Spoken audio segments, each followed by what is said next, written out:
Hi students, అందరికీ స్వాగతం. Welcome to LTX classes. నేను మీ ఎస్పి రాజన్ అలియాస్ ఎస్పిఆర్. ఈరోజు మన అద్భుతమైన Hindu news analysis with mains focus. చూడండి, కొద్ది రోజులు గ్యాప్ వచ్చింది due to some ill health. I discontinued this series. So మళ్ళీ మనం అదే ఫోర్స్తో, అదే ఎనర్జీతో మళ్ళీ మెయిన్స్ పర్స్పెక్టివ్లో హిందూ ఆర్టికల్స్ని అనలైజ్ చేయడం మనం స్టార్ట్ చేసామండి. హిందూలో నుంచి ఈ యొక్క ప్రాసెస్ ఎలా అంటే, హిందూ పేపర్ నుంచి ఒక అద్భుతమైన ఆర్టికల్ తీసుకుంటాము, దాంట్లో ఉన్న కీ ఎలిమెంట్తో ఒక యూపీఎస్సీ మెయిన్స్ క్వశ్చన్స్ ఎలా వస్తుందో కనుక్కుంటాము, తర్వాత వాటిని చాలా క్షుణ్ణంగా డీటెయిల్గా అనేది చదివి మీకోసం నేను ఆన్సర్ ఇస్తానన్నమాట. సో మీరు యూపీఎస్సీ సీరియస్ ఆస్పిరెంట్ అయితే, యూపీఎస్సీకి చాలా సీరియస్గా ప్రిపేర్ అవుతున్నారు, గ్రూప్ 1 సీరియస్గా ప్రిపేర్ అవుతున్నారు, ఎలాగైనా సరే ఐఏఎస్ అవ్వాలి, ఐపీఎస్ అవ్వాలి, ఇలాంటి కళలతో ఉన్నారు అంటే మీరు ఏ యూట్యూబ్ ఛానల్లోనే చాలా కంటెంట్ ఫాలో అవుతుంటారు, కానీ మీరు తప్పకుండా ఫాలో అయిన ఏకైక కంటెంట్ ఇదేనవుతుందండి. ఎందుకంటే మనకి ప్రిలిమ్స్, మెయిన్స్ అండ్ ఇంటర్వ్యూ లాంటి 3 స్టేజెస్ ఉన్నా సరే, అందులో ప్రిలిమ్స్ ఎంట్రీ పాస్ లాంటిది, అందులో మీకు ర్యాంక్ కానీ ఏది కానీ మీకు రాదు. జస్ట్ క్వాలిఫై అయితే చాలు, ఆ క్వాలిఫైయింగ్ మార్క్ని దాటితే చాలు. కానీ మీకు ర్యాంక్ ఇచ్చేదంతా కూడా మెయిన్స్ అంటేనే అందరికీ కూడా కరెంట్ ఎలిమెంట్స్ కానీ, అలాగే స్టాటిక్ ఎలిమెంట్స్ కానీ, వీటి మీద క్వశ్చన్స్ వస్తున్నాయి. అలాంటి కరెంట్ ఎలిమెంట్స్ మీద అదే మనం హిందూ న్యూస్ అనాలిసిస్ అనేది మెయిన్స్ ఫోకస్తో క్వశ్చన్ అండ్ ఆన్సర్ ఫార్మేట్లో ఎలా డైరెక్ట్గా వస్తాయా క్వశ్చన్స్, ఇండైరెక్ట్గా వస్తాయా క్వశ్చన్స్, ఏ విధంగా వస్తాయి అనేది మనం ఇక్కడ అద్భుతంగా అనేది డిస్కస్ చేస్తూ ఉంటాం. రెగ్యులర్గా we keep on rocking like anything. So అలాంటి ఒక అద్భుతమైన కోర్స్ అండి. మరి స్టాటిక్ ఎలా సార్ అని డౌట్ వస్తుంది కదా, వారందరికీ సమాధానం ఇదేనండి. మీకోసం అల్టిమేట్ ఆన్సర్ రైటింగ్ కోర్స్ అనేది వచ్చేసిందండి. ఆల్రెడీ జూలై 1 నుంచి మనం ప్రారంభమైపోయాం. మీరు స్టార్టింగ్ స్టేజ్లో ఉన్న ప్రిలిమ్స్, అలాగే ఏంటంటే మీరు కొద్దిగా ప్రిలిమ్స్ అటెంప్ట్స్ ఇచ్చున్నా కానీ మెయిన్స్లో నాకు ఎబిలిటీ బిల్డ్ కాలేదు, నేను ఆన్సర్ రైటింగ్ని ఇంప్రూవ్ చేసుకోవాలి, నాకు క్వశ్చన్ రీడింగ్ అర్థం కావట్లేదు, ఎలా క్వశ్చన్ని అప్రోచ్ అవ్వాలో అర్థం కావట్లేదు, ఇంట్రొడక్షన్ ఎలా రాయాలో అర్థం కావట్లేదు, కన్క్లూషన్ ఎలా రాయాలో అర్థం కావట్లేదు, ఇలా ఎన్నో డౌట్స్ ఉంటాయి. సో స్టార్టింగ్ స్టేజెస్లో ఉంటున్న ప్రతి ఒక్క స్టూడెంట్కి కూడా అద్భుతంగా క్వాలిటీగా మీకు నేర్పిస్తున్నటువంటి కోర్సే ఈ యొక్క అల్టిమేట్ ఆన్సర్ రైటింగ్ కోర్స్ అన్నమాట. ఇది మనము ఎలా ప్లాన్ చేస్తున్నామంటే జూలై 1 నుంచి కూడా డిసెంబర్ వరకు, జూలై నుంచి డిసెంబర్ వరకు. ఎందుకంటే స్టూడెంట్స్, మీరు ఖచ్చితంగా సీరియస్ ఆస్పిరెంట్ అయ్యున్నారు అంటే మీరు ఖచ్చితంగా గుర్తుపెట్టుకోండి, డిసెంబర్ వరకు మెయిన్స్ మీదే కాన్సన్ట్రేట్ చేయాలి. మెయిన్స్ని మీరు కవరప్ చేశారు అంటే జనవరి నుంచి కూడా మీరు ఇక రానున్న 4 నెలలు ప్రిలిమ్స్ ఓరియంటెడ్గా మీరు అప్రోచ్ అవ్వచ్చు. అలాగే మీరు మెయిన్స్ కవర్ చేస్తున్నప్పుడే ప్రిలిమ్స్ సిలబస్లో సగానికి సగం అక్కడ 80 to 90% కవర్ అయిపోతుంది. సో అందుకే మీరు జాగ్రత్తగా మెయిన్స్ ఫోకస్ చేయాలి. అలాంటి ఒక మెయిన్స్ ఫోకస్లో కంప్లీట్ సిలబస్ కవరేజ్తో రోజువారీగా మీకు ఆన్సర్ రైటింగ్ అనేది మనము చేపిస్తున్నాం అనమాట. డైలీ మీకు ఆన్సర్ రైటింగ్ సెషన్స్ ఉంటాయి, కరెక్షన్స్ ఉంటుంది, ఫీడ్బ్యాక్స్ ఉంటుంది, మోడల్ ఆన్సర్ కూడా ఉంటుందన్నమాట. సో అంటే మీకు ఆ క్వశ్చన్ని ఎలా అప్రోచ్ అవ్వాలని ఒక ఐడియా క్రియేట్ చేస్తూ, మీ వద్దనే ఆ ఐడియాతో సహా మిమ్మల్ని రాయిపిస్తూ, వాటిని కరెక్ట్ చేస్తూ, అందులో నుంచి మీరు ఎక్కడ మిస్టేక్ చేస్తున్నారో మీకు పరిచయం చేస్తూ, వాటిని ఇంప్రూవ్ చేయడానికి ఇది ఒక అద్భుతమైన క్వాలిటేటివ్ ఎగ్జామ్ ప్రిపరేషన్గా అనేది మీకు ఉంటుంది. సో దానికైనా ఫీజ్ అనేది మీకు 10,000 రూపీస్ ఆన్లైన్ మోడ్లో ఛార్జ్ చేయడం జరుగుతుంది. ఆఫ్లైన్లో 15,000 రూపీస్ అనేది హైదరాబాద్లో మీరు ఈ యొక్క కోర్స్ అనేది తీసుకోవచ్చు. ఆన్లైన్ అయితే పర్సనల్గా నేనే డీల్ చేస్తున్నాను. ఇక్కడ మనం ఎలాగైతే ఒక నూతనమైన పద్ధతిలో మల్టీ ఎండెడ్ అప్రోచ్ ఒక క్వశ్చన్కి తీసుకెళ్తున్నామో అదేవిధంగా అద్భుతంగానే తీసుకెళ్తూ ఉంటాం. So guys, don't miss this golden opportunity for your answer writing course. Telugu రాష్ట్రాల్లో, ఏపీ, తెలంగాణలో ఇటువంటి ఒక అద్భుతమైన ఇనిషియేటివ్ ప్రతి ఒక్క స్టూడెంట్స్కి అందే విధంగా మనం క్వాలిటీతో అందిస్తున్నాం. Don't ever miss this course అనమాట. అలాగే యూపీఎస్సీ మెయిన్స్ టెస్ట్ సిరీస్, ముఖ్యంగా ఇయర్ లాంగ్ టెస్ట్ సిరీస్, ఇది సిలబస్ కంప్లీట్ చేసి సార్ నేను ప్రిపరేషన్స్లో ఉన్నాను బట్ ఒక మోటివేషన్ లేదు, ఒక టెస్ట్ సిరీస్ ఏదైనా జాయిన్ అయితే రెగ్యులర్గా వీక్లీ టెస్ట్ రాస్తున్నప్పుడు నాకు ఒక మోటివేషన్ రెగ్యులర్గా ఉంటుంది అనుకుంటారు. అండ్ వాళ్ళందరికీ కూడా ఇది ఒక అద్భుతమైన అవకాశం. ఆఫ్లైన్ అండ్ ఆన్లైన్ మోడ్లో మీకు యూపీఎస్సీ మెయిన్స్ టెస్ట్ సిరీస్ అనేది ఇయర్ లాంగ్ వీక్లీ అనేది జరుగుతూ ఉంటుంది. సో దీనికి ఏంటంటే మెంటార్షిప్ అనేది ఆల్ ఇండియా ర్యాంక్ సాధించిన వారిచే, ఆల్రెడీ కరెంట్లో సర్వీస్లో ఉన్న వారిచే మీకు మెంటార్షిప్ అనేది అందించడం అనేది జరుగుతుంది. అలాగే మీకు essay, general studies, weekly test అన్నిటి మీద కూడా ఏంటంటే మీకు critical analysis, feedback, model answers అన్నీ కూడా అద్భుతంగా అనేది అందించడం అనేది జరుగుతుంది అన్నమాట. This is what you will be provided in this courses. So guys, Telugu students కోసం మనం అద్భుతంగా అర్థమయ్యే విధంగా క్లియర్గా డీటెయిల్గా మీకోసం బిగినింగ్ స్టేజ్లో ఉన్నా కానీ, ఒక రకంగా మీరు ఏంటంటే లెర్నింగ్ స్టేజ్ ఉన్నా కానీ, మనలో ఏంటంటే మెయిన్స్లో ఓవర్ కాన్ఫిడెన్స్ అనేది ఉంటుందండి. ఓవర్ కాన్ఫిడెన్స్ని మనం బ్రేక్ చేసామంటేనే మెయిన్స్ ఈజీ అండి. చాలా స్టూడెంట్స్కి తెలియని నిజం ఏంటంటే ఇదే. ఈరోజు ఒక క్వశ్చన్ చూద్దాం. ఈరోజు హిందూ ఆర్టికల్, ఈ ఆర్టికల్ నేను చూశానండి. Freedom of expression being misused in Canada by anti Indian elements. Ministry of external affairs నుంచి కూడా ఒక స్టేట్మెంట్ అనేది ఇవ్వడం జరిగింది. ఫ్రీడమ్ ఆఫ్ ఎక్స్ప్రెషన్ అంటే ఫ్రీడమ్ ఆఫ్ ఎక్స్ప్రెషన్ అయినా, ఫ్రీడమ్ ఆఫ్ స్పీచ్ అయినా కానీ ఇంటర్ రిలేటెడ్. అంటే మనకి నచ్చిన విషయాన్ని మనకి చెప్పే వాక్ స్వతంత్రాన్ని మనం ఏమంటామంటే ఫ్రీడమ్ ఆఫ్ స్పీచ్ అంటాం. కాకపోతే వాక్ స్వతంత్రం అనేది ఏంటంటే మనకి మనకి ఫ్రీడమ్ ఆఫ్ స్పీచ్ కానీ ఫ్రీడమ్ ఆఫ్ ఎక్స్ప్రెషన్ ఇవ్వబడినా సరే మనం వాటిని మిస్యూజ్ చేయకూడదు అనేది మనకి మన ఇండియాలో అయితే కాన్స్టిట్యూషనల్గా చెప్పడం జరిగింది. కానీ ఎక్స్ట్రీమిస్ట్, కెనడాలో ఉంటున్న ఎక్స్ట్రీమిస్ట్ ఏంటంటే ఈ టెర్రరిజాన్ని న్యాయబద్ధం చేస్తూ కొందరు ఏంటంటే ఇక్కడ యాంటీ ఇండియన్ వర్డ్స్ కానీ ఇలాంటి ఒక రిమార్క్స్ కానీ ఇలాంటి చెప్పడం అనేది చెప్తున్నారు. బట్ థింగ్ ఈజ్ దట్ ఏంటంటే మనం ఈ టాపిక్లోకి వెళ్ళకుండా ఫ్రీడమ్ ఆఫ్ ఎక్స్ప్రెషన్ అలాగే ఫ్రీడమ్ ఆఫ్ స్పీచ్ ఈ పట్ల ప్రతి స్టూడెంట్ కూడా చూడండి జిఎస్ పేపర్ 2లో పాలిటీలో ఒక విషయాన్ని ఖచ్చితంగా అష్యూర్ చేస్తారు. ఏంటది? మన కాన్స్టిట్యూషనల్గా అనేది ప్రతి ఒక్క స్టూడెంట్ కూడా అద్భుతంగా రాస్తారు, దాంట్లో తప్పేమీ లేదు. కానీ ఈ టాపిక్ అనేది కెనడా ఒకవేళ క్వశ్చన్ అంటే ఫ్రీడమ్ ఆఫ్ ఎక్స్ప్రెషన్ గురించి, ఫ్రీడమ్ ఆఫ్ స్పీచ్ గురించి ఇంటర్నేషనల్ స్టాండ్ మాట్లాడుతూ వచ్చిందంటే అప్పుడు ఎలా క్వశ్చన్స్ ఉంటాయి, ఎలా మనం ఆన్సర్ చేస్తాం అనే విషయాన్ని ఇక్కడ చూద్దాం. I am framing 2 questions for you. Let us take the 2 questions. ఒక క్వశ్చన్ మీకు ఆన్సర్ చేస్తాను, ఒక క్వశ్చన్ మీకు ఐడియా ఇస్తాను. ఐడియా ఇచ్చే క్వశ్చన్ మీరు ఏం చేస్తారు అంటే సేమ్ రిలేటెడ్ కాన్సెప్ట్ అయినా కానీ డిఫరెన్షియల్ అప్రోచ్ అనేది ఉంటుంది. అంటే ఒకే లాంటి క్వశ్చన్ అయినా సరే అప్రోచ్ మీకు వేరేలా ఉంటుంది.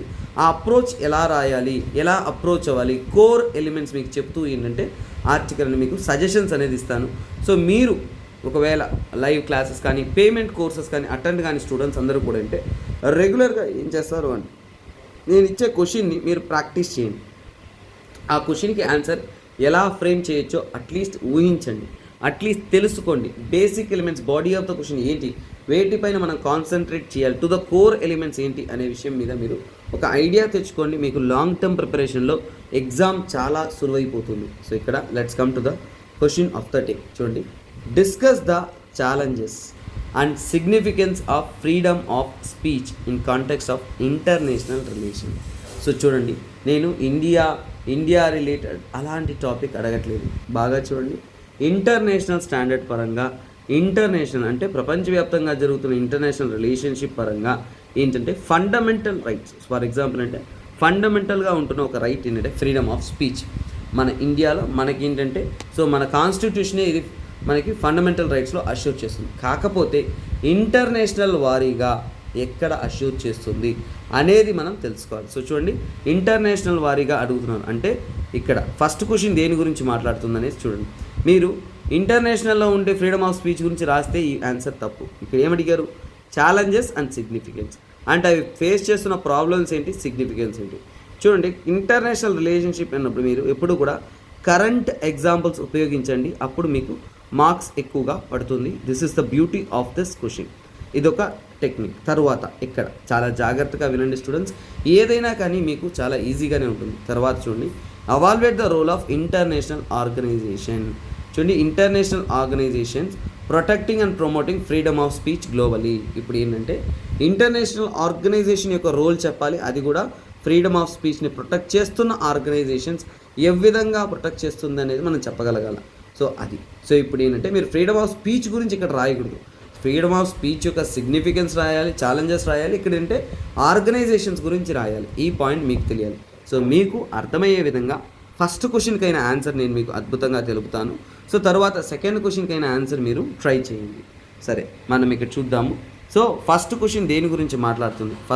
ఫస్ట్ ఎప్పుడు కూడా యూపీఎస్సీలో మీరు క్వశ్చన్ రాస్తున్నప్పుడు ఏంటంటే ఒక హింట్ వర్డ్ గుర్తుపెట్టుకోండి, ఎందుకంటే అప్పుడే మీరు ఎగ్జామ్ని బాగా ఫ్రేమ్ చేయొచ్చు. ఇక్కడేంటి? ఛాలెంజెస్ అండ్ సిగ్నిఫికెన్స్, ఇది మీకు మైండ్లో ఉండాలి. ఫ్రీడమ్ ఆఫ్ స్పీచ్, ఒక క్వశ్చన్ చదువుతున్నామంటే అది ఏది, కీవర్డ్స్ ఏంటి, ఇక్కడ ఏంటంటే డిస్కస్ చేయమన్నారు. ఓకే, దేన్ని డిస్కస్ చేయమన్నారు? ఛాలెంజెస్ని. సిగ్నిఫికెన్స్ దేనికి? ఫ్రీడమ్ ఆఫ్ స్పీచ్ యొక్క ఛాలెంజెస్ ఏంటి, సిగ్నిఫికెన్స్ ఏంటి, ఏ స్థాయిలో, ఇండియా స్థాయిలోనా ఇంటర్నేషనల్ స్థాయిలోనా. ఇక్కడ ఇండియన్ ఎగ్జాంపుల్స్ చెప్పుకుంటూ మీరు కూర్చున్నారంటే అక్కడ ఎగ్జామ్లో మీకు ఎక్కువ మార్కులు పడవన్నమాట. అంటే ఏంటి, I need to go to the international relations అంటే ఏంటి. ఇప్పుడు కీవర్డ్స్ చూపిస్తాను చూడండి. ఈ క్వశ్చన్లో కీవర్డ్స్ మీ మైండ్లో ఎప్పుడూ కూడా ఉండాలి. ఏంటది చూడండి, ఛాలెంజెస్. సో ఇప్పుడు ఏంటి, ఛాలెంజెస్ అండ్ సిగ్నిఫికెన్స్. నా క్వశ్చన్లో ఇప్పుడు నాకు ఒక విషయం నాకు క్లియర్గా అర్థమైంది. నేను ఎలా క్వశ్చన్ ఫ్రేమ్ చేయాలనేది ఇక్కడ కీవర్డ్తో అర్థమైంది. Challenges significance of freedom of speech అంటే ఫ్రీడమ్ ఆఫ్ స్పీచ్ ఏదైతే ఉంటుందో ఫ్రీడమ్ ఆఫ్ స్పీచ్లో నేను ఛాలెంజెస్ అండ్ సిగ్నిఫికెన్స్ అనేది నేను రాయాలి.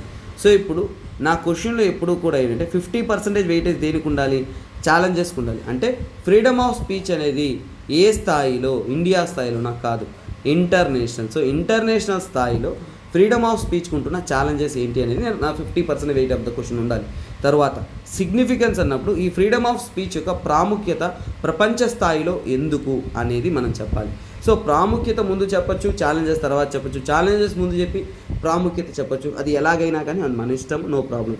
బట్ ఏంటంటే ఎప్పుడూ కూడా ప్రాముఖ్యత ముందు చెప్తున్నప్పుడు ఏంటంటే ఎప్పుడు కూడా స్టార్ట్ విత్ పాజిటివ్ అంటాను ఎప్పుడు కూడా. అంటే ఏంటి, పాజిటివ్ నోట్తో స్టార్ట్ చేసినప్పుడు మీకు మ్యాథ్స్ అనేది ఇప్పుడు కూడా ఎక్కువగా అనేది కాన్సన్ట్రేట్ చేస్తారు. సో అందువల్ల ఏంటంటే సిగ్నిఫికెన్స్ ఆఫ్ ఫ్రీడమ్ ఆఫ్ స్పీచ్తో మనం స్టార్ట్ చేసామంటే క్వశ్చన్ అనేది ఏంటంటే ఇంపార్టెన్స్. సిగ్నిఫికెన్స్ అంటే ఏంటి, ఇంపార్టెన్స్ అని కూడా చెప్పుకోవచ్చు. ఛాలెంజెస్ అండ్ ఇంపార్టెన్స్ అని కూడా క్వశ్చన్ రాయొచ్చు. సో ఈ విధంగా మీరు గుర్తుపెట్టుకోవాలి. సో ఫస్ట్ ఆఫ్ ఆల్ ఏంటంటే మనము ఇంట్రో ఇవ్వాల్సి ఉంటుంది. ఇంట్రో ఇవ్వాలి అన్నప్పుడు ఇంట్రోకి ఏం చేయాలి, ఇంట్రోకి ఏంటంటే చూడండి, ఛాలెంజెస్ సిగ్నిఫికెన్స్ మీరు రాయాల్సిన అవసరం లేదు. ఇంట్రోలో ఏంటంటే ఫ్రీడమ్ ఆఫ్ స్పీచ్ ఇంటర్నేషనల్ స్థాయిలో ఎలాంటి ఒక పరిస్థితిలో అష్యూర్ చేయడం జరుగుతుంది అనేది మనం అర్థం చేసుకోవాలి. చూడండి, ఫ్రీడమ్ ఆఫ్ స్పీచ్ కానీ ఇంటర్నేషనల్ స్థాయిలో ఎలా ఉందంటే అది ఒక ఫండమెంటల్ హ్యూమన్ రైట్గా అనేది అనౌన్స్ చేస్తున్నాం. ఏంటంటే ప్రపంచ స్థాయిలో కూడా ప్రతి ఒక్కరికి ఉండాల్సిన ఒక హక్కుగా ఫండమెంటల్ హ్యూమన్ రైట్గా అనేది మనము ప్రపంచ స్థాయిలో అనేది గుర్తిస్తూ ఉన్నామనేది క్లియర్గా అనేది అర్థమవుతుంది. ఫర్ ఎగ్జాంపుల్ ఏంటంటే ఫ్రీడమ్ ఆఫ్ స్పీచ్ అనేది ఒక హ్యూమన్కి తన ఎక్స్ప్రెషన్స్ అంటే తనకు నచ్చిన విషయాన్ని ఎక్స్ప్రెస్ చేయడానికి, ఒపీనియన్ని తెలపడానికి, అలాగే ఏంటంటే ఫ్రీడమ్ ఆఫ్ స్పీచ్ అంటే ఏంటో వర్ణిస్తాను. బాగా చూడండి, ఫ్రీడమ్ ఆఫ్ స్పీచ్ అంటే ఏంటో పరిచయం చేస్తాను. తన ఒపీనియన్ని, తన ఐడియాని, తన ఎక్స్ప్రెషన్ని, తన ఇన్ఫర్మేషన్ని, తనకు తెలిసిన ఒక ఇన్ఫర్మేషన్ని తనకు తెలిసినట్టు ఇప్పుడు సోషల్ మీడియాలో ఒక పోస్ట్ చేస్తున్నారు అంటే అది కూడా మీకు ఫ్రీడమ్ ఆఫ్ స్పీచ్ అండర్లోనే వస్తుంది. తన యొక్క ఐడియాని, తన యొక్క ఆలోచనలను ఎటువంటి భయం లేకుండా చూడండి, ఎటువంటి భయం లేకుండా తను వ్యక్తపరచడానికి ఒక మీడియం అనేది మనం చేయగలిగితే ఇంటర్నేషనల్ వారీగా అదే ఫ్రీడమ్ ఆఫ్ స్పీచ్. అది ప్రతి ఒక్క మనిషికి కూడా ఉండాలి. సో తనకంటూ ఉంటున్న స్వతంత్రత్వం లేకపోతే ఇంకేముందండి. సో అలాగే ఏంటంటే ఇంట్రొడక్షన్ నేను what is freedom of speech చెప్తాను. తర్వాత ఏంటంటే ఇంటర్నేషనల్ స్టాండర్డ్స్ అడిగారు కాబట్టి ఆ పాయింట్ని కూడా ఇంట్రొడక్షన్లోనే కలుపుకోవాలన్నమాట. ఓ 3 కానీ 4 లైన్లో స్టార్టింగ్ స్టేజెస్లో ఇంట్రొడక్షన్లో ఇది కంప్లీట్ అయిపోవాలి. సో ఇప్పుడు ఇక ఇంటర్నేషనల్ స్టాండర్డ్స్ అన్నప్పుడు నేను ఏమంటా అంటే ఆర్టికల్ 19. సో ఇప్పుడు వెంటనే ఇంటర్నేషనల్ స్టాండర్డ్స్ అన్నప్పుడు మీరు ఇక్కడ ఈ పాయింట్లో నాకు ఆర్టికల్ 19 ఆఫ్ కాన్స్టిట్యూషన్ ఒకటే తెలుస్తుంది అదే రాస్తారంటే అలా కాదు నాన్న, ఇంటర్నేషనల్ వారీగా మీరు రాయాలి. అప్పుడు article 19 of the universal declaration of human rights. చూడండి, universal declaration of human rights. Universal declaration of human రైట్స్లో చూడండి, హ్యూమన్ రైట్స్ ఏదైతే ఉంటుందో ఆ హ్యూమన్ రైట్స్ డిక్లరేషన్స్లో కూడా తీసుకున్నారు. అంటే ఆర్టికల్ 19 అనేది ప్రతి ఒక్కరికి కూడా ఈ యొక్క ఫ్రీడమ్ ఆఫ్ స్పీచ్ ఉండాలి, వాటిని ప్రొటెక్ట్ చేయాలి అని చెబుతున్నారు.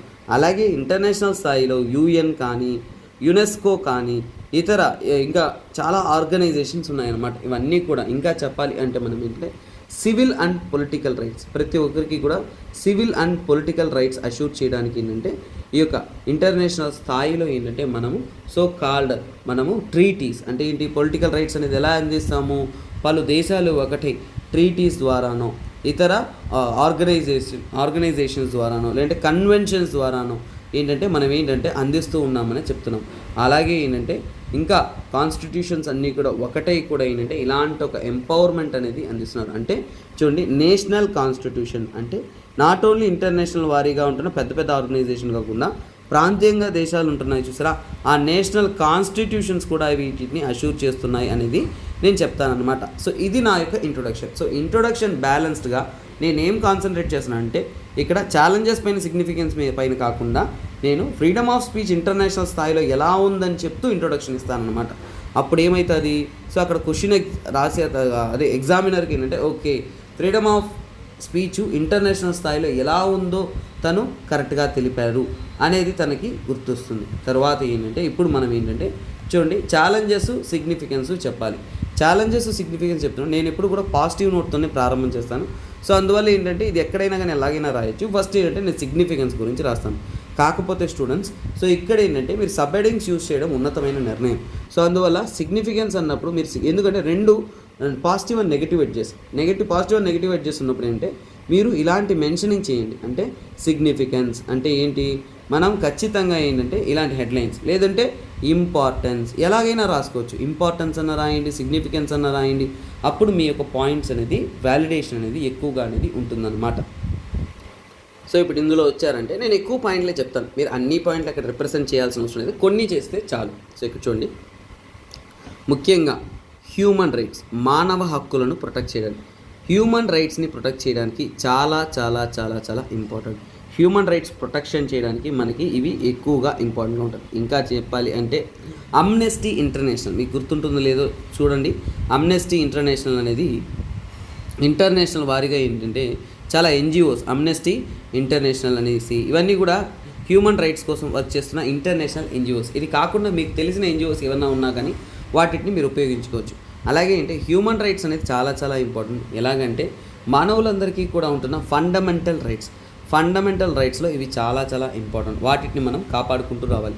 అలాగే ఏంటి ఫ్రీడమ్ ఆఫ్ స్పీచ్ ఉండడం వల్ల చూడండి, ఫ్రీడమ్ ఆఫ్ స్పీచ్ ఏదైతే ఉందో ఈ ఫ్రీడమ్ ఆఫ్ స్పీచ్ ఉండడం వల్ల ప్రతి ఒక్కరికి కూడా ఏంటంటే ప్రెస్, ముఖ్యంగా ఏంటి ప్రెస్కి ఫ్రీడమ్ వస్తుంది. అసెంబ్లీ మనకి నచ్చిన మీటింగ్స్ కండక్ట్ చేసుకోవడానికి మనకి అవకాశాలు ఉంటాయి. అసోసియేషన్ మనకి నచ్చిన పియర్ గ్రూపింగ్ చేసుకోవడానికి అవకాశం ఉంది. ఫ్రీడమ్ ఆఫ్ స్పీచే లేదనుకోండి, ఇలాంటివంతా కూడా మనకి ఇంటర్నేషనల్ స్థాయిలో ఉండదన్నమాట.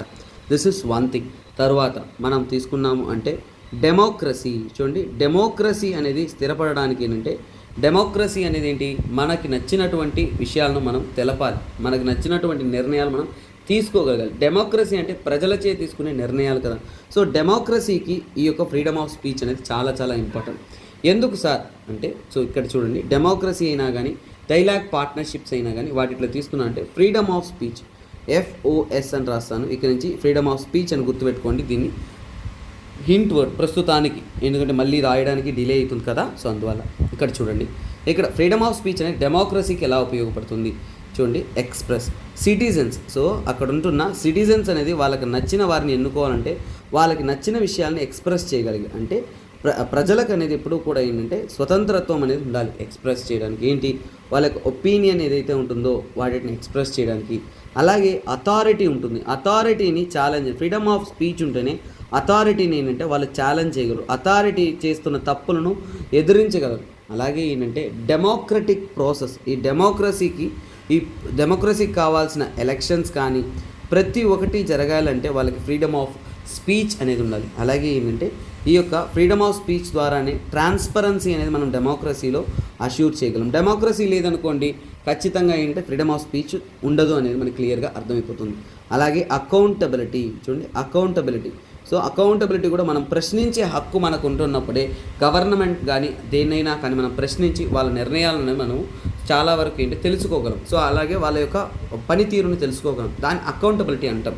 తర్వాత తీసుకున్నట్టే ఇంకా చెప్పాలంటే గ్లోబల్ కోఆపరేషన్, ఇంటర్నేషనల్ వారీగా గ్లోబల్ కోఆపరేషన్, ఇంటర్నేషనల్ కోఆపరేషన్స్ అన్నిటికీ కూడా ఏంటంటే మనకి ఫ్రీడమ్ ఆఫ్ స్పీచ్ అనేది చాలా ఇంపార్టెంట్. ఎందుకంటే గ్లోబల్ కోఆపరేషన్ అనేది ఎలా సాగుతుంది, ఓపెన్ డైలాగ్ ద్వారా, అంటే ఇద్దరు కూడా మాట్లాడుకోవడం ద్వారా అప్పుడేంటి రెండు దేశాలు ఒక రిలేషన్షిప్లో ఏర్పడుతుంది అంటే అప్పుడు అక్కడ కోఆర్డినేషన్ ఏర్పడాలంటే ఏంటంటే డైలాగ్స్, అంటే ఇద్దరు కూడా ఒక కన్వెన్షన్ మాట్లాడుకోవడం చేయాలి. అలాగే ఏంటంటే ఎక్స్చేంజ్ ఆఫ్ ఐడియాస్ జరగాలి అంటే ఇద్దరికీ కూడా ఏంటంటే ఆ యొక్క స్వతంత్రత్వం, ఫ్రీడమ్ ఆఫ్ స్పీచ్ ఉంటే తప్ప వాళ్ళు ఇంటర్నేషనల్ కోఆపరేషన్స్ చేయలేం. అంటే ఇంటర్నేషనల్ వారీగా అందరికీ కూడా సమాన హక్కులు ఇస్తూ కోఆపరేషన్ చేయాలి అంటే ఏంటంటే ఫ్రీడమ్ ఆఫ్ స్పీచ్ అనేది ఖచ్చితంగా అష్యూర్ చేయాలి. అలాగే రెండు ఫర్ ఎగ్జాంపుల్ అంటే దేశాల మధ్య కానీ ఇతర ప్రపంచవ్యాప్తంగా ఉన్న అన్ని దేశాల మధ్య కానీ ఒక అండర్స్టాండింగ్ రావాలంటే ఫ్రీడమ్ ఆఫ్ స్పీచ్ అనేది చాలా చాలా ఇంపార్టెంట్. అన్నిటికన్నా ముఖ్యం ఏంటంటే మనకుంటున్న గ్లోబల్ ఛాలెంజెస్, ప్రపంచవ్యాప్తంగా ఉంటున్న ఛాలెంజెస్ అంటే చూడండి, ఛాలెంజెస్ అన్నప్పుడు ఏంటి, క్లైమేట్ చేంజ్ అయినా, వైల్డ్ లైఫ్ అయినా, అలాగే ఏంటంటే మనం చూస్తున్న ఎన్విరాన్మెంట్ అయినా వీటన్నిటికీ కూడా ఏంటంటే సొల్యూషన్ ఎలా వస్తుంది, మాటల ద్వారా వస్తుంది. మనం ఈ యొక్క స్పీచ్, ఫ్రీడమ్ ఆఫ్ స్పీచ్ ఉంటేనే వాళ్ళ హక్కులను వాళ్ళు అష్యూర్ చేసుకుంటారు. ఇంకా మార్జినలైజ్డ్ సెక్షన్ ఎన్నో చెప్పచ్చు. ఇలాంటి సో కాల్డ్ పోరాటాలన్నిటికీ కూడా సమాధానం ఏంటంటే ఖచ్చితంగా freedom of speech. Freedom of speech ఉంటేనే ఈ మార్జినలైజ్ సెక్షన్స్ యొక్క హక్కులను, వాళ్ళ యొక్క మాటలను మనం వినగలం. That is what. తర్వాత ఏంటంటే సో చూడండి, డైవర్సిటీ. ప్రపంచమంతా కూడా డైవర్సిటీ అనేది మనం అష్యూర్ చేయాలి. అలాగే ఏంటంటే pluralism. So diversity and pluralism ఏదైతే ఉంటుందో సో వాటిని అష్యూర్ చేయడానికి ఏంటంటే ఈ డైవర్సిటీని ప్రొటెక్ట్ చేయాలి. అలాగే ఏంటంటే మనం అందరినీ కూడా కలుపుకుంటూ ఇంక్లూసివ్ సొసైటీ, ప్రపంచవ్యాప్తంగా ఉంటున్న ప్రతి ఒక్క సమాజాలు కూడా ఒక సమాజంలో కూడా ఏంటంటే ఒకటవ్వడానికి, అలాగే ఒకరికొకరు ఏంటంటే టోలరెన్స్, అందరం కలిసిమెలిసి ఉన్నారంటే ప్రతి ఒక్కరి గురించి మనకు తెలియాలంటే వారు మాట్లాడితే తప్ప తెలియదు కదా, వాళ్ళకి ఫ్రీడమ్ ఆఫ్ స్పీచ్ ఇస్తేనే కదా మాట్లాడగలం. అలాంటి మల్టీ కల్చరల్ ఈ ప్రజెంట్ సొసైటీలు అంటే multi cultural society, single culture కాకుండా మల్టీ కల్చరల్ సమాజం ఏర్పడుతుంది. దానికి కూడా ఏంటంటే ఇవన్నీ కూడా ఫ్రీడమ్ ఆఫ్ స్పీచ్ ద్వారానే మనం అష్యూర్ చేయడం అనేది సాధ్యమవుతుంది. ఇలా మనం తీసుకున్నామంటే ఇవి మాత్రమే కాదు, ఇంకా ఎన్నో విషయాలు ఇంటర్నేషనల్ స్థాయిలో ఈ యొక్క ఫ్రీడమ్ ఆఫ్ స్పీచ్ అనేది ప్రముఖమైన స్థాయిలో రోల్ ప్లే చేస్తుందని ఇక్కడ చెప్పచ్చు. సో ఇప్పుడు చాలు, నేను ఒక 4-5 పాయింట్ల దాకా చెప్పాను. మీరు దాంట్లో 2-3 పాయింట్లు రాసినా కానీ మీకు స్పేస్ సరిపోయినంత అనేది ఆన్సర్ అనేది వ్యాలిడేట్ అవ్వచ్చు. ఇప్పుడు నేను ఏంటంటే నెక్స్ట్ పాయింట్ ఏంటంటే ఛాలెంజెస్ గురించి చెప్పాలి. ఎందుకంటే ఛాలెంజెస్ కూడా అడిగారు కదా. సో అంటే ఫ్రీడమ్ ఆఫ్ స్పీచ్. సో ఇక్కడ ఏంటంటే ఇంకొన్ని విషయాలు చెప్తాను చూడండి. నేను అమ్నెస్టీ ఇంటర్నేషనల్ అనేది ఒక ఉదాహరణ ఇచ్చాను. డెమోక్రసీ అన్నప్పుడు అంటే ఇక్కడ కూడా మీరు ఉదాహరణ ఇవ్వచ్చు. ఇక్కడ ఇండియా అనే ఉదాహరణ కూడా ఇచ్చుకోవచ్చు. డెమోక్రసీ ఇండియాలో సక్సెస్ఫుల్ కావడానికి ఫ్రీడమ్ ఆఫ్ స్పీచ్ అని కారణం. గ్లోబల్ కోఆపరేషన్ అన్నప్పుడు ఏంటంటే మనము సో అప్పుడు ఏంటంటే ఏదైనా కానీ conferences, COP, conference of parties, UNFCCC ఉదాహరణలు అనేది చాలా ఇంపార్టెంట్ అండి. చాలా స్టూడెంట్స్కి తెలియంది. మీరు రాస్తున్న కంటెంట్ ఖచ్చితంగా దానికి రిలవెంట్, వ్యాలిడేట్ చేస్తున్నారు అనేది మీ ఉదాహరణలతో ఉంటుంది. తర్వాత డైవర్సిటీ అండ్ ప్లూరలిజం అష్యూర్ చేయడం ఏంటంటే మనం ఇంకా చెప్పాలి అంటే ఇప్పుడు డెవలప్ అవుతున్న కాస్మోపాలిటన్ సిటీస్ ఏంటిది, కాస్మోపాలిటన్ సిటీస్ అనేది మనం ఉదాహరణగా చెప్పచ్చు. అలాగే ఏంటంటే మెట్రోపాలిటన్ సిటీస్ చెప్పచ్చు. అలాగే నాసా ఇంకా ఇతర ఆర్గనైజేషన్లు ఏంటంటే ఒక సెట్ మాత్రం వర్క్ అవుతున్నా లేదు, అందరం కలిసిమెలిసి వర్క్ చేస్తున్నాం. ఇంటర్నేషనల్ కొలాబరేషన్స్ అనేది ప్రతి ఒక్కరం కలిసి వర్క్ చేస్తున్నాం. ఇంకా యూఎస్లో మన ఇండియన్స్ కానీ అందరికీ కూడా హక్కులు ఉంటాయి కదా, అక్కడ పోయి సర్వే అవ్వగలం. హక్కులు లేవంటే ఎక్కడా మనం సర్వే అవ్వలేం. This is the clarity we need to maintain. తర్వాత నెక్స్ట్ పాయింట్ ఏంటి, ఛాలెంజెస్. సో నెక్స్ట్ ఛాలెంజెస్కి వస్తాను. చూడండి, ఈ పాయింట్స్ అంతా కూడా మీకు తెలియదు, నేనేదో కొత్తగా చెప్తున్నాను అనేది కాదండి. యూపీఎస్సీ మెయిన్స్ అనేది అంటే మీకు తెలిసి ఉంటుంది, ఆ టైంలో గుర్తురాదు. కానీ ముందుగానే అలాంటి ఒక క్వశ్చన్ మీరు ఫేస్ చేసో రాసో నోట్స్ తీసుకొని ఇలా ఉన్నారనుకోండి, అప్పుడు ఎగ్జామ్లో సులువుగా రాయగలరు. It will save your time, it will increase your speed. ఇవన్నీ కూడా జరిగే అవకాశం అనేది మీకు ఉంటుందన్నమాట. సో అందుకనే నేను చెప్తాను, so kindly students, so you need to be more evolved in this examination. తర్వాత ఛాలెంజెస్ తీసుకున్నారు అంటే చూడండి, ముఖ్యంగా స్టేట్ సెన్సార్షిప్ అంటారు. స్టేట్ సెన్సార్షిప్ అంటే ఏంటి? స్టేట్ అనేది ఏంటి? ఫర్ ఎగ్జాంపుల్ దీనికి ఉదాహరణతోనే నేను చెప్తాను. ఫర్ ఎగ్జాంపుల్ అంటే స్టేట్ సెన్సార్షిప్ అంటే స్టేట్ వచ్చేసి ఫ్రీడమ్ ఇవ్వకపోవడం, రెస్ట్రిక్ట్ చేయడం. ఫర్ ఎగ్జాంపుల్ నేను ఉదాహరణతో చెప్తాను. Restrictions on freedom of speech. ఏది? ఫర్ ఎగ్జాంపుల్ ఉదాహరణతో చెప్పే అద్భుతమైనవి ఛాలెంజెస్. చైనా వచ్చేసి ఏంటి? చైనా ఏంటంటే ఫైర్ వాల్ ద్వారా ఇంటర్నేషనల్ వెబ్సైట్స్ని బ్లాక్ చేస్తుంది. ఇంటర్నేషనల్ వెబ్సైట్స్ ఏవైతే ఉన్నాయో వాటిని బ్లాక్ చేస్తుంది. ముఖ్యంగా ఏంటంటే అంటే రెస్ట్రిక్షన్స్ విధిస్తుంది. తర్వాత ఏంటంటే సోషల్ మీడియా ప్లాట్ఫామ్. అంత ఈజీగా యూఎస్ సోషల్ మీడియా అనేది చైనాలో అనేది హల్చల్ రేపలేదు. అంటే ఏంటి? సోషల్ మీడియా ప్లాట్ఫామ్స్ మీద రెస్ట్రిక్షన్స్ వేస్తూ ఉంటారు, అడ్డులు, కొన్ని ఫ్రీడమ్ అనేది వాటికి ఇవ్వరు. రెస్ట్రిక్షన్స్ అనేది అంటే వాళ్ళు అంటే ఫర్ ఎగ్జాంపుల్ అంటే గవర్నమెంట్కి వ్యతిరేకంగా మీరు పోస్టులు పెట్టలేరు. ఇలాంటివన్నీ కూడా ఏంటంటే ఒక మెయిన్ ఇష్యూగా అనేది మనకి ఇక్కడ తెలుస్తుంది అనమాట. సో అలాగే ఏంటంటే చైనా అనేది ఒక మంచి ఉదాహరణగా చెప్పచ్చు, ఎలా వారు రెస్ట్రిక్షన్స్ అనేది ఫ్రీడమ్ ఆఫ్ స్పీచ్ పైన విధిస్తున్నారు అనేది. సెన్సార్షిప్ అనేది మీడియా పైన తెస్తున్నారు, ప్రెస్కి ఫ్రీడమ్ అందించట్లేదు, ఇలాంటి మాటలు మనం చెప్పచ్చు. తర్వాత ఛాలెంజెస్లో ఏంటంటే టెర్రరిజం.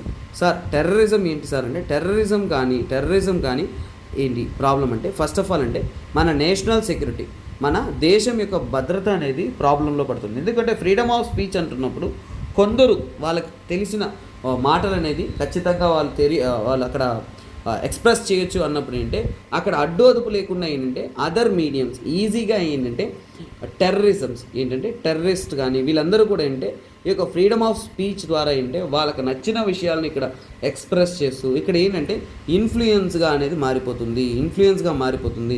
కొన్నిసార్లు ఫ్రీడమ్ ఆఫ్ స్పీచ్కి అనేది రెస్ట్రిక్షన్ విధించాలి. ఎందుకంటే if it is taken by the terrorism కానీ అలాగే నేషనల్ సెక్యూరిటీని ప్రాబ్లం తెచ్చే విధంగా ఏదైనా ఇన్ఫ్లుయెన్స్ చేసే విధంగా ఏదైనా ఉందంటే వాటికి మనం అది చాలా పెద్ద ఛాలెంజ్గా అనేది మారిపోతుంది. అలాగే ఇలాంటి ఒక సిచ్యువేషన్ మనం హ్యాండిల్ చేయడానికి యాంటీ టెర్రరిస్ట్ లాస్ అనేది మనము విధించాలి. స్ట్రిక్ట్గా అనేది యాంటీ టెర్రరిజం లాస్ అనేది మనం తీసుకురావాలి. ఇలాంటి స్పీచెస్ అనేది మనము కర్టైల్ చేయాలి. ఫర్ ఎగ్జాంపుల్ ఏంటంటే మనం చెప్పొచ్చు in Jammu and Kashmir more ఏంటంటే పాకిస్తానీ రాడికలిస్ట్ అంటే పాకిస్తాన్ వైపు మగ్గు చూపిస్తున్న రాడికలిస్ట్ అనేది వారి స్పీచెస్ ద్వారా ఏంటంటే జమ్మూ అండ్ కాశ్మీర్లో అన్రెస్ట్ తీసుకొస్తున్నారు. సో అలాంటప్పుడు వాళ్ళ మీద మనం రెస్ట్రిక్షన్స్ విధించాలి అని చెప్పచ్చు. తర్వాత ఏంటంటే చూడండి ఆన్లైన్ కానీ డిజిటల్ ప్లాట్ఫామ్ అనేది ఒక పెద్ద ఛాలెంజ్గా అనేది మారిపోతుంది. సో ఫ్రీడమ్ ఆఫ్ స్పీచ్ మనం తీసుకుంటున్నామంటే ఇంటర్నేషనల్ వారీగా అంటే ఆన్లైన్ కానీ డిజిటల్ ప్లాట్ఫామ్ అనేది ఏంటంటే చాలా వరకు ఏంటంటే గవర్నమెంట్ సో చూడండి కంపెనీస్ పెరిగిపోతున్నాయి. అలాగే ఏంటంటే గవర్నమెంట్ కూడా ఏంటంటే నిఘా ఉంచాల్సిన అవసరం వస్తుంది. సో ఇక్కడ ఫ్రీడమ్ ఆఫ్ స్పీచ్ ఇస్తున్నా కానీ ఇక్కడ ఆన్లైన్ అనేది డబుల్ పర్స్పెక్టివ్, ఒక గవర్నమెంట్కి ఛాలెంజ్, ప్రజలకి ఛాలెంజెస్, అన్నిటికీ కూడా మనము ఛాలెంజెస్గా చెప్పచ్చు. ఫర్ ఎగ్జాంపుల్ ఏంటంటే చూడండి డిజిటల్ మీడియా అని తీసుకుంటున్నానంటే నేను సింపుల్గా చెప్తాను. కంపెనీస్ కానీ గవర్నమెంట్ కానీ ఇవన్నీ ఏంటి సర్వేలెన్స్ పెంచాలి.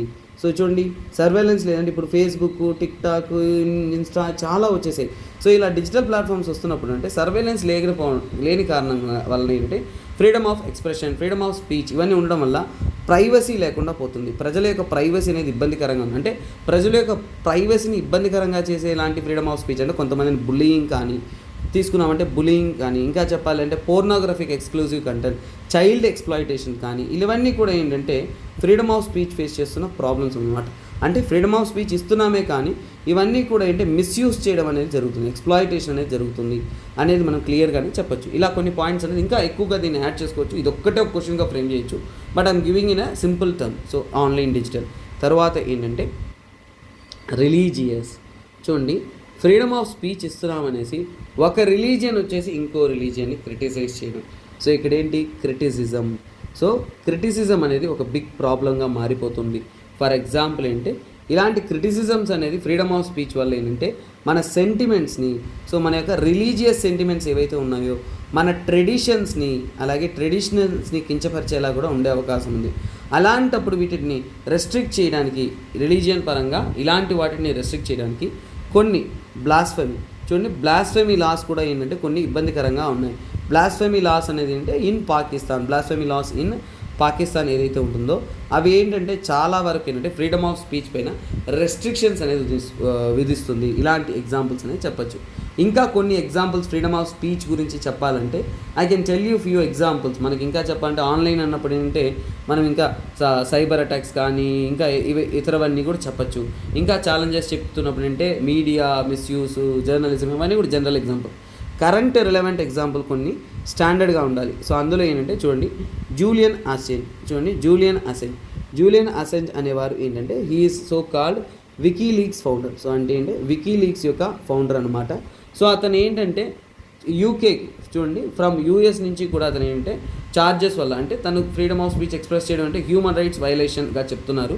యూఎస్ గవర్నమెంట్ వచ్చేసి అతనికి అగెయిన్స్ట్గా అనేది కేసు వేసింది. సో ఎందుకంటే అతను చాలా సీక్రెట్స్ అనేది రిలీజ్ చేశారు. సో అలాగే ఏంటంటే ఇక్కడ నుంచి ఏంటంటే he has been extradited to యూకేకి అనేసి తనని ఎక్స్ట్రాడిక్ట్ చేయడం జరిగింది. ఇది కూడా ఏంటంటే ఫ్రీడమ్ ఆఫ్ స్పీచ్ ఇష్యూకి సంబంధితమైనది. సో ఇప్పుడు జూలియన్ అసెంజ్ ఇష్యూ ఏంటి, వికీలీక్స్ ఇష్యూ ఏంటో మీకు ఒక ఐడియా అనేది తెలుసుకోనండి. That will help you in your exam preparation.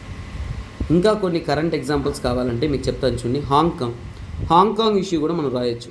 హాంకాంగ్లో ఏమైందంటే హాంకాంగ్లో వచ్చేసి ఏంటంటే ప్రో డెమోక్రటిక్ డెమోక్రసీ మీద ప్రొటెస్టర్స్ అనే వాళ్ళు అంటే తిరుగుబాటుదారులు అనేది ప్రొటెస్ట్ అనేది చేస్తున్నారు. సో వారికి అగెయిన్స్ట్ ఏంటంటే ఫ్రీడమ్ ఆఫ్ స్పీచ్ని కర్టైల్ చేస్తుందంటే సో మనం చూస్తున్న చైనా అనేది రెస్ట్రిక్షన్స్ విధించింది. ఇవన్నీ ఎగ్జాంపుల్స్. ఇంకా కొన్ని examples Amnesty international human rights కోసం వర్క్ చేస్తుంది, ఇంటర్నేషనల్ ఆర్గనైజేషన్స్ ఫైట్ చేస్తున్నారు, చట్టాలు ఇవన్నీ కూడా మనం చెప్పుకోవచ్చు. This will give a better answer. ఫైనల్గా ఏంటంటే కన్క్లూషన్ విషయానికి వచ్చారంటే ఫ్రీడమ్ ఆఫ్ రైట్ అనేది చాలా చాలా ఇంపార్టెంట్. అది ఎన్ని ఛాలెంజెస్ ఫేస్ చేసినా, ఎన్ని ప్రాబ్లమ్స్ ఫేస్ చేసినా కానీ ఇంటర్నేషనల్ వారీగా మన డైవర్సిటీని, గ్లోబల్ కొలాబరేషన్స్ని, డెమోక్రసీని అన్నింటినీ మనం సంరక్షించుకోవాలంటే ఫ్రీడమ్ ఆఫ్ స్పీచ్ అనేది చాలా చాలా ఎసెన్షియల్.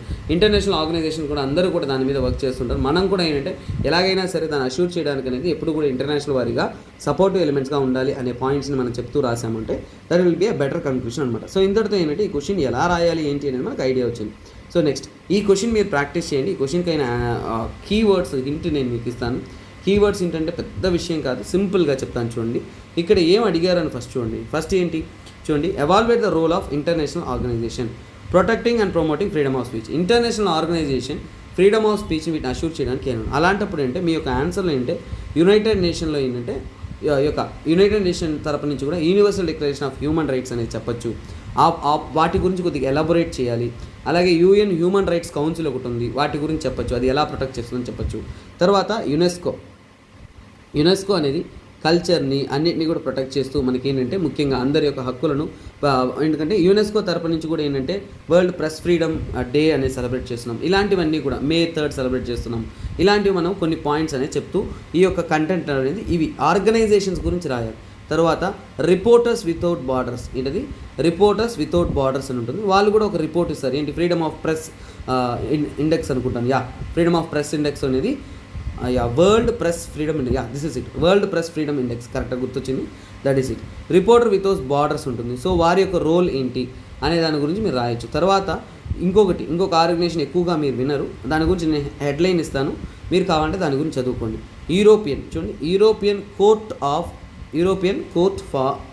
ఆఫ్ హ్యూమన్ రైట్స్ అని ఉంటుంది. సో వాటి గురించి కూడా మీరు చెప్తే ఇక్కడ బాగుంటుంది ఇంటర్నేషనల్ ఆర్గనైజేషన్లో. ఇంకొక ఆర్గనైజేషన్ అంటే ఇంటర్నేషనల్ ఫెడరేషన్ ఆఫ్ జర్నలిస్ట్ అనేవారు ఉంటారు. సో వీరంతా కూడా ఏంటి ఇంటర్నేషనల్ వారీగా ఏంటంటే సో వాళ్ళు ఏంటంటే they are working for the promotion and protection of freedom of speech అనమాట. సో ఇప్పుడు వీళ్ళందరి గురించి మనం చెప్పామంటే ఈ క్వశ్చన్ అనేది అయిపోయింది అనమాట. చాలా స్టూడెంట్స్కి ఏంటంటే ఈ క్వశ్చన్ చూడగానే జీరో ఐడియా వస్తుంది. సో కాకపోతే మీకు ఐడియా కోసం ఈ యొక్క ఆర్గనైజేషన్ చెప్పాను. ఒక ఓవర్వ్యూ చదవండి, వీటి గురించి ఒక పరిచయం చేసుకున్నారంటే దాని గురించి ఒక రెండు మూడు పాయింట్లు మీరు రిలేటెడ్గా ఫ్రీడమ్ ఆఫ్ స్పీచ్ని ఎలా సేఫ్ గార్డ్ చేస్తుందని రాయగలిగారు అంటే అక్కడికి మీ ఆన్సర్ అనేది అయిపోయింది అనమాట. This is how. ఎందుకంటే ఇక్కడ అడిగింది ఫ్రీడమ్ ఆఫ్ స్పీచ్ గురించి కాదు, ఇంటర్నేషనల్ ఆర్గనైజేషన్ యొక్క రోల్ ఫ్రీడమ్ ఆఫ్ స్పీచ్లో ఎలా ఉంటుందని అడిగారు. సో ఇక్కడ మీరు రాసేటప్పుడు ఎప్పుడు కూడా అంటే you need to check the question ఏం అడిగారో చెక్ చేయాలా చాలా జాగ్రత్తగా. ఆ క్వశ్చన్లో ఉండే కీవర్డ్స్ తీసుకోవాలి. ఇంట్రో ఆ కీవర్డ్స్కి సంబంధించి ఉండాలి. తర్వాత ఆన్సర్ కూడా దానికి రిలేటెడ్గా ఉండాలి. సో అప్పుడు మీకు క్వాలిటీ ఆన్సరింగ్ అనేది ఉంటుంది, క్వాలిటీ స్టడీ అనేది ఉంటుంది, బెస్ట్ అవర్ ఆన్సర్ రైటింగ్ అనేది మీకు వస్తుంది అనమాట. సో ఇలాంటి రెగ్యులర్గా మీకు కావాలనుకున్నటువంటి చాలా విషయాలు అంతు చిక్కని, మీరు యూపీఎస్సీ అంటే ఏదో పుస్తకాలు చదివేస్తే ఈజీ అనుకొని చాలా స్టూడెంట్స్ భ్రమలో బతుకుతున్నారు. దయచేసి స్టూడెంట్స్ నేను సీరియస్గా చెప్తున్నాను, ఎందుకంటే we had seen many aspirants, successful, failure అందరినీ చూసి వచ్చినాం. మీకు అందరికీ అదే చెప్పారు, ఐడియా అనేది ఇంపార్టెంట్, మెయిన్స్ అనేది ఇంపార్టెంట్. అందుకే మీకోసం మేము ఇలాంటి కోర్సెస్ తీసుకొస్తాం, మీకు పదే చెప్తున్నాను నేను. సో ఇక్కడ మీకు ఈ క్వశ్చన్స్ చూసినప్పుడే అర్థమవుతుంది, ఎలా హిందూ పేపర్లో ఉండే ఒక ఆర్టికల్ని ఇలా మారిపోతుందా, ఆ ఆర్టికల్ని మనం ఇలా ఎక్స్ప్రెస్ చేయొచ్చా, ఇంత డీటెయిల్గా చదవాలా, ఇన్ని నేర్చుకోవాలా అనే విషయాలు మీకు తెలిసొస్తుంది. అట్లీస్ట్ మీరు కొన్ని క్లాసెస్ విన్నా అయినా సరే. సో ఇలాంటి ఒక ఫార్మేట్ అంటే ఒక నెల కాదు, మీరు 6 నెలల పాటు ఈ కోర్సు ఉండడం వల్ల 6 నెలలో ఏంటంటే మీకంటే 1-2 నెలలకి ఏంటంటే ఒక ప్రొస్పెక్టివ్ మార్పు వస్తుంది. అంటే మీ యొక్క ఆలోచన విధానంలోనే ఓకే ఇక్కడి నుంచి నేను ఇలాగే ఆలోచిస్తాను, ఇలాగే ఎగ్జామ్ను అప్రోచ్ అవుతాను అని ఉంటుంది. అలాగే మీరు డిసెంబర్లోగా మెయిన్ సిలబస్ కంప్లీట్ చేయగలిగారంటే నెక్స్ట్ మీరు అటెంప్ట్ చేయబోయే ప్రిలిమ్స్ ఏదైతే ఉంటుందో అది మీ చేతికి వచ్చేస్తుంది ఖచ్చితంగా. చాలా స్టూడెంట్స్కి తెలియని రహస్యం ఇది. So kindly guys, this is me SPR. మీకోసం ఎంత ఎఫర్ట్ పెట్టాలో అంత ఎఫర్ట్ పెట్టి క్వాలిటీ కంటెంట్ చూడండి. కంటెంట్ ఆన్లైన్లో ఎక్కడన్నా దొరుకుతుందండి, వాటిని కన్సాలిడేట్ చేసి మీకు అద్భుతంగా ఎగ్జామ్ పాయింట్ ఆఫ్ వ్యూలో ప్రజెంట్ చేయడానికి నా వంతు ప్రయత్నం మాత్రం ఏ రోజు తగ్గకుండా చేస్తూనే ఉంటాను. So kindly guys, so thanks for your support, you are always by my side. So నా స్టూడెంట్స్ అందరినీ కూడా చాలా థ్యాంక్ చేస్తున్నాను. అందరినీ అలాగే చూడండి, keep working hard, you gonna be successful. ప్రతి క్షణం ఒకటి నమ్మండి, మీరు గెలవబోతున్నారు. ఆ గెలుపు కోసం పోరాటాన్ని ఏ రోజు కూడా అలుపు లేకుండా పోరాడతాననేది గట్టిగా నమ్మండి. ఖచ్చితంగా మీ పోరాటంలో గెలుపు అనేది ఉంటుంది. Okay guys, this is me SPR signing off. Have a nice day. Bye bye, take care. I will be joining you in a next beautiful session.